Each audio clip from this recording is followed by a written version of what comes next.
IT rates లేవు, ED rates లేవు, లేకపోతే నేను మీ ముందు నిలబడదని కాదు.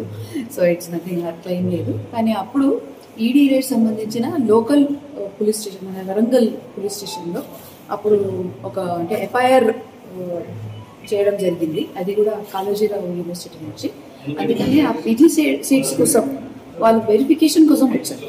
పీజీ సీట్స్ 2022లో పోలీసు ఎఫ్ఐఆర్ చేశారు. ఇప్పుడు 2023లో మనకి ఈడీ రేట్ అయింది. దానికి సంబంధించిన జస్ట్ ఫార్మాలిటీ అది ఒకటి, అంటే మీరు అపియరెన్స్కి రావాలని ఒక నోటీసు, అది కాకుండా కొన్ని వాళ్ళ వెరిఫికేషన్స్ ఉన్నాయి. ఆ వెరిఫికేషన్స్ కోసం వచ్చాం. ఇది ఐటీ రేడ్ కాదు, ఈడీ రేడ్ కాదు. ఇప్పుడు మనం డీమ్డ్ యూనివర్సిటీ ఉన్నాం కాబట్టి ఎంసీసీ రూల్స్ ప్రకారం అంటే మొత్తం మన మెడికల్ కామన్ కౌన్సిలింగ్ తగ్గట్టుగా అన్ని సీట్స్ ఏది ఉన్నా కూడా కౌన్సిలింగ్ తగ్గట్టుగానే పోతాయి, మెరిటే పోతుంది. ఎవరు కూడా ఇట్లా ఒకవేళ రేపు మా సిస్టర్కి కూడా సీట్ కావాలన్నా, లేకపోతే మా డాటర్ లేకపోతే సన్కి కూడా సీట్ కావాలన్నా పాసిబుల్ లేదు. అది బయట వచ్చి అఫ్ కోర్స్ చేసి, ఎందుకంటే అందరు అట్లనే వాళ్ళ మనసులో ఏమొస్తే అది ఆలోచించుకుంటారు వాళ్ళు.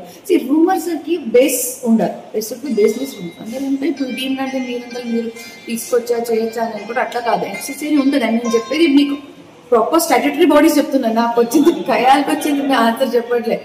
స్టాట్యూటరీ రూల్స్ ఏమున్నాయంటే ఎంసీసీ ద్వారా కౌన్సిలింగ్ ద్వారా అడ్మిషన్స్ అవుతాయి. సో అదే ఫాలో చేస్తాం. ఐటీ రేట్ కాదు, ఈడీ రేట్. నేను చెప్తున్నా అట్లా అంటే మీరందరూ లోపల అలాగే ఉండరు. ఒకవేళ ఐటీ ఈడీ ఉంటే అంత స్ట్రిక్ట్ గా ఉండదు.